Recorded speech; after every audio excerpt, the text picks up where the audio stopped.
तो नमस्कार किसान साथियों, स्वागत है आप सभी का एक बार फिर हमारे इस नई वीडियो में। तो किसान साथियों, आज के इस वीडियो में हम बात करने वाले हैं कि जो हमारी मुख्य फसल औषधि फसल थी, उसमें उस खेत में हमें बारिश के दिनों में कौन सी फसल लगानी चाहिए, कौन सी फसल उसमें फ़ायदेमंद रहेगी, इसके बारे में आज की इस वीडियो में हम बात करने वाले हैं। वीडियो को पूरा एंड तक देखिए, जानकारी पसंद आए तो इस वीडियो को आप लाइक शेयर ज़रूर करें। और अगर आपने अभी तक हमारे इस चैनल को सब्सक्राइब नहीं किया तो चैनल को सब्सक्राइब करके बेल आइकन को प्रेस करें।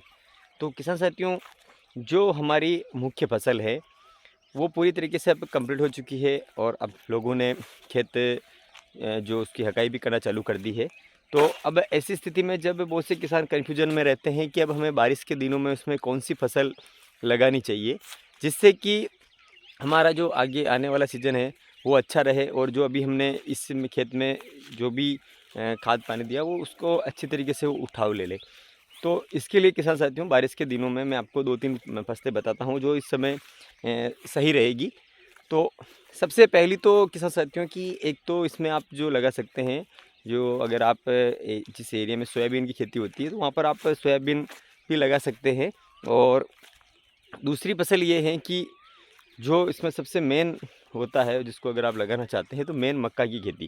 किसान साथियों, मक्का की खेती एक ऐसी होती है तो जो भी आपकी खेत के अंदर जो आपने फास्फोरस वगैरह जो अधिकता हो चुकी होगी तो उनको वो उठाव करने का काम करता है। जो ज़्यादा से ज़्यादा न्यूट्रिशन को खींचने का काम करता है, जो मक्का मक्का होती है। और मक्का में भी किसान साथियों ऐसा है कि आप जब अगर खेत में आपके भराव की स्थिति आती है, पानी भराव भरने की समस्या आती है, तो उसमें आप कोई भी जो वैरायटी अगर लगा रहे हैं तो उसमें वैरायटी आप जो कम दिनों वाली वैरायटी का चुनाव नहीं करें, इसमें लॉन्ग ड्यूरेशन वाली वैरायटी का चुनाव करेंगे तभी वो वैरायटी इसमें अच्छा परफॉर्मेंस दे पाएगी, वो थोड़ी बहुत पैदावार दे पाएगी। अगर आप लो कॉस्ट की या कम दिनों वाली वैरायटी लगाते हैं, ये सोचते हैं कि हमारी जल्दी पक जाएगी, तो किसान साथियों इसमें क्या होगा कि फिर वो इतना अपने फर्टिलाइज़र दे रखा है तो उस खेत में मक्का की जो बढ़वार है वो लिमिट से ज़्यादा हो जाएगी, यानी कि उसकी पौधे की हाइट ज़्यादा बढ़ जाएगी।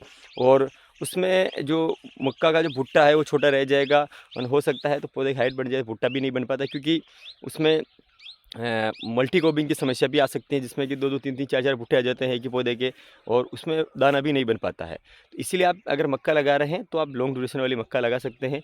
और या फिर इसके अलावा आप के मूंग या उड़द की फसल भी आप लगा सकते हैं। ये 2-3 फसलें हैं जो आप आपके उस खेत में लगा सकते हैं। मूंगफली में क्या होता है कि मूंगफली भी लगा सकते हैं, बट उसमें आपको बाद में जब निकालने में समस्या आती है, क्योंकि उसको उखाड़ते हैं और उसके बाद वापस उसको निकालने में समय लगता है। मक्का को काटा और सीधा खेत खाली हो जाता है उसमें। तो ये 2-3 फसलें हैं, लगा सकते हैं। या फिर अगर आप कोई भी फसल नहीं लगाना चाहते हैं और खेत की अच्छी उर्वरक क्षमता को बढ़ाना चाहते हैं तो आप हरी खाद जैसे कि डेचा भी उसमें लगा सकते हैं। तो किसान साथियों, ये काम आप बारिश के दिनों में आप कर सकते हैं, ख़ास तौर पर जब आपकी जो मुख्य फसल वाली जो उपलॉट है तो उसमें। तो किसान साथियों, ये थी मेरी तरफ से जानकारी। पसंद आई है तो इस वीडियो को आप ज़्यादा से ज़्यादा शेयर करें।